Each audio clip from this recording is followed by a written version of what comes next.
بسم اللہ الرحمن الرحیم۔ السلام علیکم ناظرین، آپ دیکھ رہے ہیں براق ڈیجیٹل میں آپ کی میزبان مشال بلوچ۔ ناظرین، آج ہم بات کریں گے ایرانی وزیر خارجہ عباس اراغچی کے دورہ پاکستان پر، اس کے جو اثرات ہیں وہ کیا ممکنہ اثرات ہوں گے۔ اس کے ساتھ ہم بات کریں گے ایران اور امریکہ کے درمیان جو مذاکرات ہیں وہ کہاں تک پہنچے ہیں اور اس مذاکرات کب ختم ہوں گے۔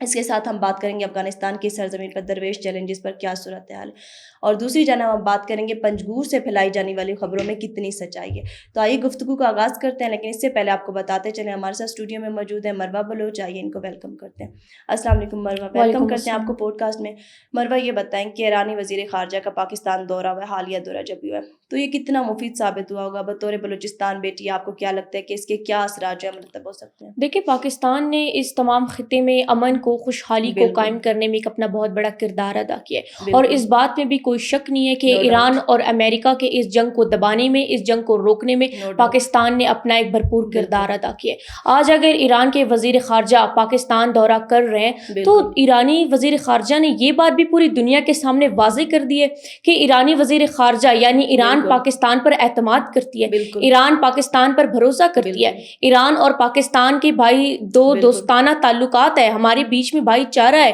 اور دیکھیں، ایران کے وزیر خارجہ نے پاکستان کا دورہ کیا، جس طرح سے انہوں نے اپنے موقف، اپنے بیانات، اپنے شرط و شرائط، اپنے تمام ڈیمانڈز کو انہوں نے ہمارے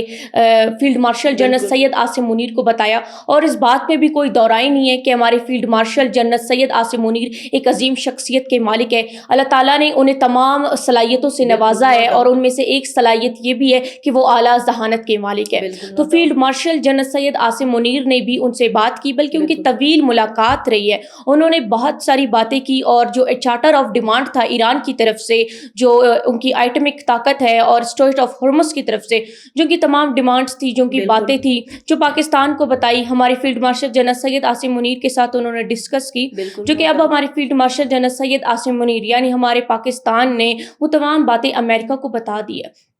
تو ہم اس میں امید رکھتے ہیں کہ دونوں کے درمیان ایک بہترین سا دوستانہ تعلق قائم ہوگا، دونوں کی ملاقات انشاءاللہ بہترین ہوگی، دونوں میں پازیٹیو سا ایک ملاقات ہوگا، کیونکہ پاکستان نے اپنا ایک بہترین سا نیوٹرل سا کردار دونوں طرف سے ایک دفعہ پھر سے انہوں نے ادا کر کے دونوں طرف کے ممالک کی اس جنگ کو دبانے کی پوری کوشش کی۔ ایک دفعہ پھر سے وہ اس لڑائی کو ایک امن کے، ترقی اور خوشحالی کی طرف لے کر جانے میں پاکستان اپنا بھرپور کردار ادا کرے گا۔ ہم امید رکھتے ہیں کہ امریکہ اور ایران کے یہ مذاکرات انشاءاللہ تعالیٰ کامیاب ہوں گے۔ اس دفعہ یہ لوگ اپنی عوام کا سوچ رہے ہیں تو یہ ایک بہترین بات ہے۔ بالکل مروہ، یہ بتائیں کہ ایران اور امریکہ کے درمیان جو مذاکرات ہیں وہ کہاں تک پہنچے ہیں، اور آپ کو کیا لگتا ہے کہ یہ جو مذاکرات ہیں وہ کب ختم ہوں گے اور یہ مرحلہ کہاں پہنچے؟ دیکھیے، جیسے کہ پہلے کچھ عرصے تمام دنیا دیکھ رہی تھی کہ کس طرح سے ایران اور امریکہ ایک دوسرے کے خلاف بیانات دے رہے تھے، یعنی سوشل میڈیا پر آ کر وہ لگاتار ایک دوسرے کے خلاف بات کر رہے تھے، ایک دوسرے سے اختلاف رکھ رہے تھے،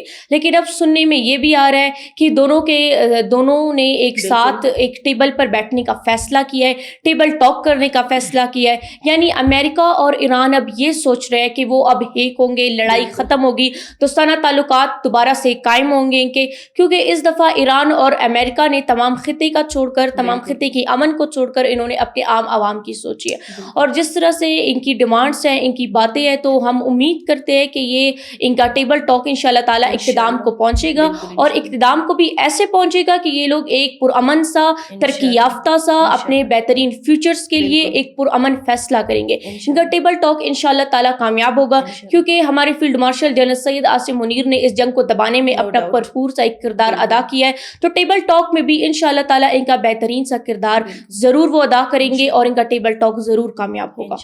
مروہ، یہ بتائیں کہ سوشل میڈیا پر فتنۃ الہندوستان کی جانب سے ایک اور پروپیگنڈا آ رہا ہے، جس میں وہ کہہ رہے ہیں کہ پاکستان جو ہے افغانستان کے اوپر فضائی حملے کرنے کی کوشش کر رہا ہے، تو اس میں کیا سچائی، کتنی سچائی، اور ساتھ میں یہ بھی بتائیں کہ اسے ہماری پاک سیکورٹی فورسز کی کیا رسپانس ہے؟ دیکھیں، میں پہلے بھی بتا چکی ہوں کہ افغانستان کے افغان رجیم امن ناپسند ہے، وہ امن کو پسند نہیں کرتے، وہ خوشحالی کو پسند نہیں کرتے، وہ ترقی کو پسند نہیں کرتے، اور اس وقت تو فتنہ الہندوستان سمیت افغان رجیم بھی انتہائی افسوس کا شکار ہے، وہ اس وقت پریشانی کے شکار ہے، وہ اس وقت افسوس میں مبتلا ہے، کیونکہ پاکستان نے جو کامیابیاں حاصل کی ہے, جس طرح سے ہمارے field marshal general Syed Asim Munir کی بہترین کاوشیں پوری دنیا میں گونجی جا رہی ہے, تو اس دوران وہ پریشان ہو گئے اور ایک دفعہ پھر سے انہوں نے بلوچستان پر حملہ ور ہونے کی کوشش کی. یعنی انہوں نے ایک دفعہ پھر سے بلوچ عوام کو نقصان پہنچا کر اپنے پروپیگنڈے کو, اپنی دہشت گردی کو بلوچ عوام پر مسلط کرنے کی کوشش کی, جس میں ہمارے سیکیورٹی فورسز نے اپنا ایک بھرپور سا کردار ادا کیا. جس طرح سے فتنہ افغانستان کے جو افغان رجیم دہشت گرد ہے, جو فتنہ ہندوستان کے اشاروں پر بار بار آ کر بلوچستان میں حملہ ور ہونے کی کوشش کرتے, انہیں کس مہارت کے ساتھ انہوں نے روکا وہ قابل تعریف ہے. بلکہ ہم تمام بلوچستان کی بیٹیاں, اپنے تمام سیکیورٹی فورسز کو ہم سلام پیش کرتے ہیں, جس بہادری کے ساتھ آپ نے ان افغان رجیم کے دہشت گردوں کو ایک دفعہ پھر سے بلوچستان کو نقصان پہنچانے سے, بلوچستان کو ڈیسٹیبلائز کرنے سے آپ نے روکا ہے. ہم آپ کے شکر گزار ہیں. بالکل ایسا ہی. مروہ یہ بتائیں کہ پنجگور سے پھیلائی جانے والی خبروں میں کتنی سچائی ہے؟ دیکھیں, فتنہ ہندوستان جس طرح سے زمینی حقائق پر ناکامی کا شکار ہے, جس طرح سے زمین سے اس صفحہ ہستی سے وہ مٹ چکا ہے, تو ظاہر سی بات ہے اس نے تھوڑا بہت پروپیگنڈا تو سوشل میڈیا پر کرنا ہی ہے. بالکل نو ڈاؤٹ. کیونکہ دیکھیں, جو فتنہ ہندوستان کے دہشت گرد ہے, جو فتنہ ہندوستان کی پراکسیز ہے, جو ان کے بیک بونز ہے, جو بیرون ملک بیٹھے ہوئے ان کے آقائیں ہیں, جو ان کو فنڈنگ دیتے ہیں, جو ان کو پیسہ فراہم کرتے ہیں کروڑوں میں, تو وہ بھی ان سے پوچھیں گے کہ آپ بلوچستان میں ایکٹیو ہو, کیا آپ بلوچستان میں اپنی دہشت گردی, اپنی درندگی کو مزید ایکٹیو کر پا رہے ہو؟ تو جبکہ ہماری سیکیورٹی فورسز کی اعلیٰ مہارت ہے, وہ اس قوم کے اصل ہیرو ہے, وہ اس قوم کے, اس بلوچستان کے اصل وارث, اصل محافظ ہے, تو وہ کیسے فتنہ ہندوستان کے دہشت گردوں کو چھوڑیں گے کہ وہ پنجگور میں جا کر اپنی دہشت گردی کو مسلط کرنے کی کوشش کریں؟ پنجگور تو اپنی جگہ ہے, بلکہ وہ آ کر جو بلوچستان کا ایک خوبصورت ترین سا سٹی ہے کوئٹہ میں آ کر اپنی دہشت گردی کو آپ مسلط کرنے کی تھوڑی بہت کوشش کر لے, لیکن پھر بھی وہ نہیں کر پاتے. ان کی ناکامیوں کا شکار ہے. فتنہ ہندوستان کے چند پالے ہوئے دہشت گرد, چند ٹکڑوں پہ پلنے والے دہشت گرد صرف اپنے بیرون ملک بیٹھے واقعوں کو اور فتنہ ہندوستان کو خوش کرنے کی کوشش کر رہے ہیں کہ آپ جو پیسہ ہمیں بھیج رہے ہو وہ پیسہ رائیگاں نہیں جا رہا, ہم ایکٹیو ہے. لیکن ایکٹیو کہاں پر ہے؟ سوشل میڈیا پر ہے. کیونکہ سوشل میڈیا پر ان کی مری ہوئی, دفنائی ہوئی آخری سانسیں, چند گنی چنی سانسیں بھی اس وقت میرے خیال سے تھوڑی بہت چل رہی ہے, جس کو چلانے کی کوشش کر رہے ہیں سوشل میڈیا پر. اس سے زیادہ کچھ نہیں ہے. فتنہ ہندوستان مکمل طور پر بلوچستان میں ناکام ہو چکا ہے. فتنہ ہندوستان کی تمام پراکسیز ناکام ہو چکی ہے. چاہے فتنہ ہندوستان ان کو اسلحہ فراہم کرے, پیسہ فراہم کرے, ٹاؤٹس فراہم کرے, کسی بھی طرح سے اپنے دہشت گردوں کو فیسیلیٹ کرنے کی کوشش کرے, لیکن وہ ہمیشہ ناکامی کا شکار ہوں گے. تو اس لیے سوشل میڈیا پر پروپیگنڈا کر رہے ہیں, جبکہ تمام بلوچستانی عوام اپنی ریاست کا, اپنی حکومت وقت کا, اپنے تمام سیکیورٹی فورسز کا ہم شکر گزار ہیں. بہت شکریہ مروہ بلوچ. ناظرین, براق ڈیجیٹل سے فی الوقت اتنا ہی. ملتے ہیں اپنے نئے پوڈ کاسٹ میں, تب تک کے لیے اللہ حافظ.